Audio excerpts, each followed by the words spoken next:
सारांश में आपका हार्दिक स्वागत है। हम सभी परेशान हैं इस बात को लेकर कि हमारी घर में कोई सुनता नहीं। हर व्यक्ति अपने अपने हिसाब से चलता है, लेकिन एक बात ध्यान रखिए, आपके अनुसार संसार नहीं चलेगा। संसार के हिसाब से आपको एडजस्टमेंट करना पड़ेगा।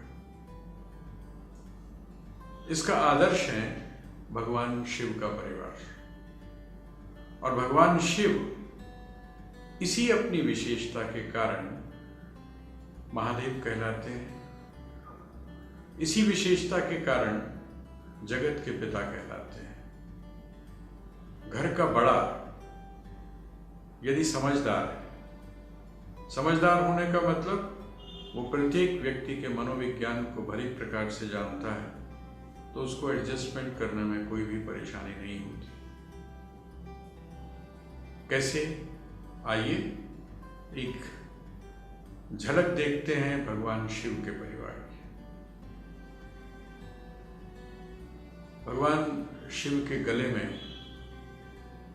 जो आभूषण के रूप में विराजमान है वो है नाग देवता अर्थात वासुकी, और उनके पुत्र श्री गणेश का जो वाहन है वो है चूहा अर्थात मूषक। आप जानते हैं कि इन दोनों का वैर सहज है, स्वाभाविक है।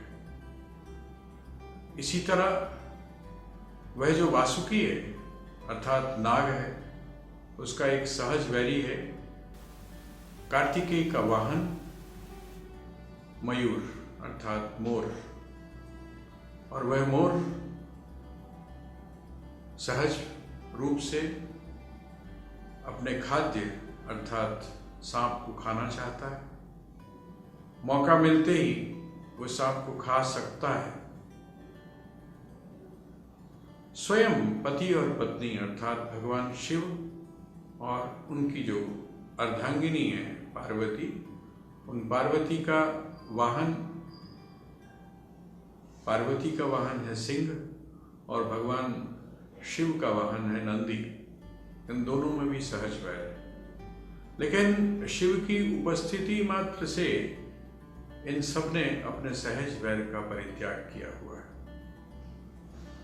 बड़ा, घर का बड़ा यदि घर में है अर्थात ऐसा व्यक्ति जो समस्त मनोविज्ञान को सही प्रकार से समझता हो, अपने परिवार के मुंडे मुंडे मतिर्भिन्ना, प्रत्येक व्यक्ति का जो मस्तिष्क है वो अपने संस्कारों के कारण, अपने पूर्व जन्म के संस्कारों के कारण, यहाँ पर अर्जित संस्कारों के कारण, वातावरण के कारण अलग अलग जो सोच रखता है उसमें समन्वय स्थापित करते हैं भगवान शिव। शिव की आराधना का अर्थ सिर्फ इतना नहीं है कि आप थोड़ा सा जल उनके ऊपर चढ़ाएं, बिल्वपत्र उनके ऊपर चढ़ाएं, भांग उनके ऊपर चढ़ाएं, धतूरे के फलों को आप उनके ऊपर चढ़ाएं और शिव शिव करके आप समझें कि आपने शिव की आराधना कर ली। शिव की आराधना का अर्थ है शिव के चरित्र के माध्यम से जिन गुणों के विकास की बात की गई है उनकी तरफ भी हमारा ध्यान जाए। महाकवि कालिदास ने भगवान शिव के चरित्र का वर्णन करते हुए एक बड़ी सुंदर बात कही है।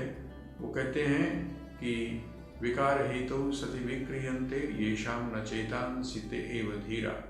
विकार के कारण उपस्थित रहने पर भी जिनके मन में किसी भी प्रकार का विकार उत्पन्न नहीं होता, वही धीर पुरुष हैं, वही समझदार हैं, वही गंभीर हैं, वही बुद्धिमान हैं, वही विद्वान हैं। और हमको अपने जीवन में शिव के इस आदर्श को अपनाते हुए धैर्यवान बनना चाहिए। हमारा प्रयास होना चाहिए कि हम तोड़े नहीं बल्कि जोड़ें। वह चाहे परिवार है, चाहे देश है, चाहे जाति है, चाहे संपूर्ण मानवता है। हरि ओम तत्सत, हरि ओम तत्सत, हरि ओम तत्सत।